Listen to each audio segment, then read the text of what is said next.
Hey everybody. I have Mailday, but it's already open because I had the camera didn't work the way it was supposed to. So I want to review real quick. What I have the cards that I got. These are from. These were all from Deafness, from the auctions that I got from him, which was the I got a 75 style Topps King Griffey Jr., a Pablo Lopez rookie card auto, the next stop Stardom card from Tawny, Trout, and Upton for the Angels on golf card. That's from Update Series 2018. I've got the Bowman Chrome, Nick Senzel. I collect Nick Senzel cards. Him and Aquino more than anybody else, which I guess Aquino's got a lot of cards coming out in Top Series 1. Bobby Witt Jr., All American. First Bowman card for JJ Bleday. The 2018 Rookie Stars, which is Dante Fowler and Blackburn. Sorry, Dustin Fowler and Paul Blackburn. And then this is the two-piece relic bat auto from Leather Lumber for David Fletcher. And I got another David Fletcher from the Signature Series autograph. Sorry, two autographs from David Fletcher. And then I got the Aaron Judge rookie card. I always pick up the Aaron Judge rookie cards when I get a chance. That's from Topps Chrome 2017. Okay, so Deafness, thank you for that. Couple things I want to go over real quick. First of all, I wanted to mention there was another Mailday that I wanted to go over, and it's more of a mystery to me than anything else. It came today it was addressed to me, but it didn't have a return address on it. There was no note inside of it or anything else.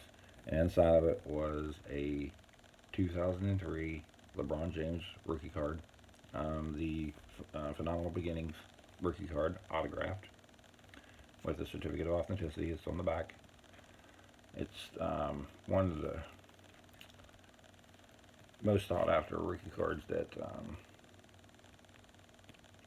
that's available, and it's from Upper Deck.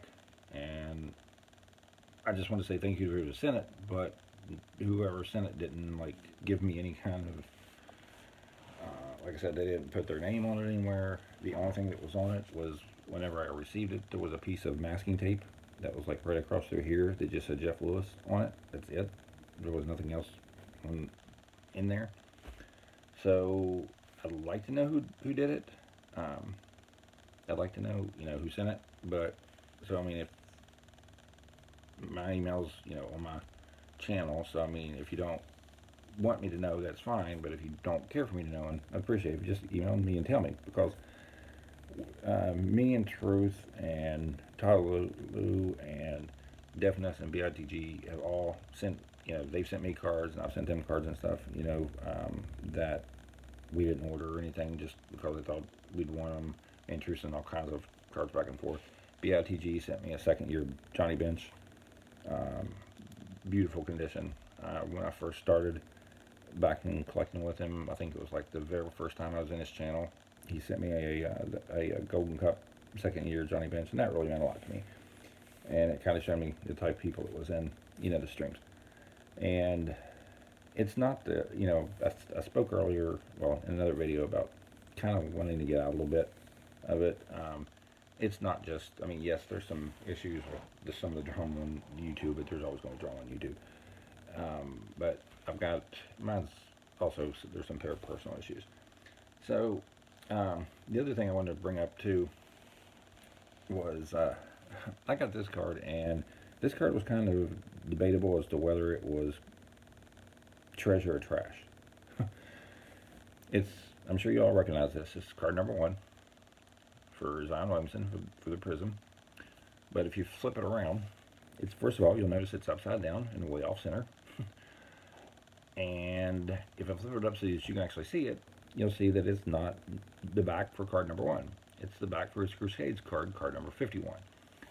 Well, this has kind of been debated as whether this was garbage or if it was, worth a lot of money, because I haven't found it really is seems to be a one-on-one. I can't find another one like this on eBay. I haven't found anything about online, anybody talking about it or anything. So it seems to be the only cards made this way. Even though I guess Panini has messed up a couple of the cards, misprinted some other cards pretty bad as well. But anyways, somebody did offer me $300 for the card, so apparently it's worth something to somebody. And as like they say, one person's trash is another man's treasure. But I'm debating whether to hold on to it or to go ahead and sell it, see what's going on. Kind of like your all's thoughts on that, because I mean I do try to collect the Zions, because I mean I've got a bunch. Like this is his actual number one card. That the no, this isn't it. The number one card is this one. Yeah, that's the number one card. The actual number one card. This actually got the real back to it.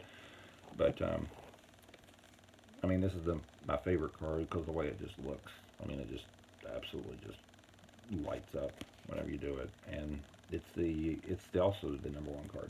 It's the same card, just it's just a parallel.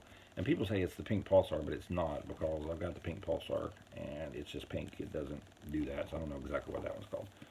But I mean, I've got that one, and then I've got every rainbow color of this Crusades. Got the blue, got the orange, got the green, got the pink, got the pink pulsar refractor, uh, got the silver refractor or prism, whatever you want to call it. There's the non-silver prism, the non-silver prism base card that everybody's going after on the prism one. And then I got the far out insert ones that people aren't into. And like I said, I've collected a lot of the Zions. Um, so I may keep it, as part of my personal collection, but for $300, with it being so messed up, I didn't know what I should do with it. So kind of give me your opinion down in the comments and what you think about it. The other thing is, I've got to sell some of these cards, or I'll sell, give away, whatever, because they're just getting out of hand. I've just got too many of them. I don't even have a place to store them anymore. I know that I have been trying to decide what to do with this. This is a box of Score Select Premier Edition from 1993. It has got the Derek Jeter rookie card in it. That, besides the SP, it's the second most sought after Jeter rookie card that there is. And to be honest with you, I thought it was junk wax because I got all kinds of junk wax boxes. And I bought this at an estate auction. Then I got, I think, 20 boxes of what are referred to as junk wax for $10, and this was one of the boxes that was in there. And kind of find out that it's a sealed 93 scored select. So anyway, you never know what you're going to find. But I do want to break that and see if we can find some Jeter rookies. May end up selling it if somebody wants the whole box. I don't know, whatever we think will work best. But I'd like to do an auction. But the issue that I'm having is people have asked me why I haven't had one lately. It's because I'm not getting enough people into them to make it worth the while to me to do them, to be truthful. Poor Todd, the last time I had one, he was the only person to show up, and he was talking about it was kind of hard because I was going to do a bid against himself. And so, now I've had an auction before that had like Truth and Todd and Dave Durango and a couple other people in it that they had a blast. They had more fun in the chat than they did even from buying the cards, and that's great. That's what I want when people come to my channel. I don't want people, worrying about what they say. I don't want people thinking that I have got my YouTube settings set that it's not for children. So if I'm not being monetized, so I can say shit if I want to. I don't care. You can say it if you want to. I don't care. I would rather it not get any worse than that, because I know that sometimes, like, Toddler's kids, sometimes come into them, and I want them there. They're great kids. They're getting into collecting, and the younger generation is what's going to keep this going. So, but at the same time, you don't have to be so politically correct that you got to, worry about everything that you say in the channel. But I'm having a hard time getting anybody into the channel for the auctions, and I don't know why. So I'm going to put out a notice I'm going to try to do it probably, if I can do it, hopefully one day this weekend, next weekend, yes, would be like Saturday or Sunday, and like I said, I'll put it out a few days notice, but I have to have at least probably 10 people to be able to actually do it because the type of cards I'm going to sell aren't just going to be like the new cards that you see all the time. I'm going to be selling some really nice vintage cards that I want to get rid of. I've got an absolutely beautiful 73 Nolan Ryan that is, I would be shocked if it didn't grade at least a 9. It's in that good a shape.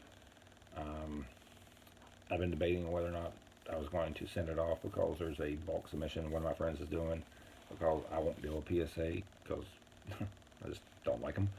But he told me that he would send it in with his, and so I was thinking about doing that. But if I can find somebody who wants it, and I sell them for way below what you'd ever pay for them, like on eBay or anything like that. So, but I've got to get enough people to make it worth doing.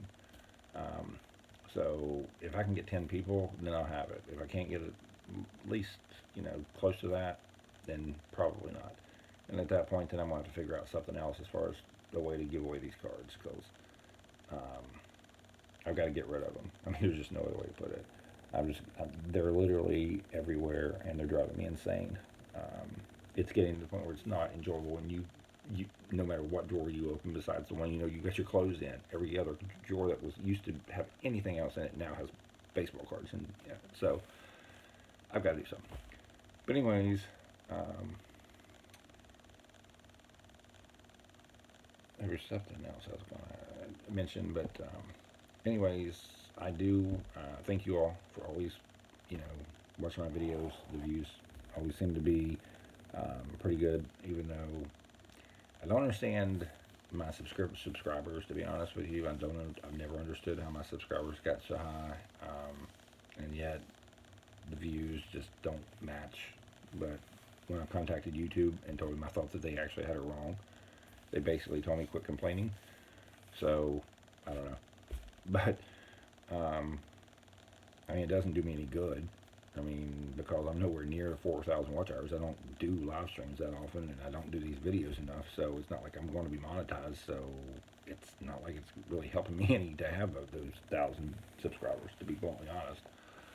But, and like I said, it would if they were actually watching my channel, but they're not, because if they were, then I wouldn't be having 23 views, 25 views, 27 views, 7 views, 10 views, that kind of thing, which is what I get.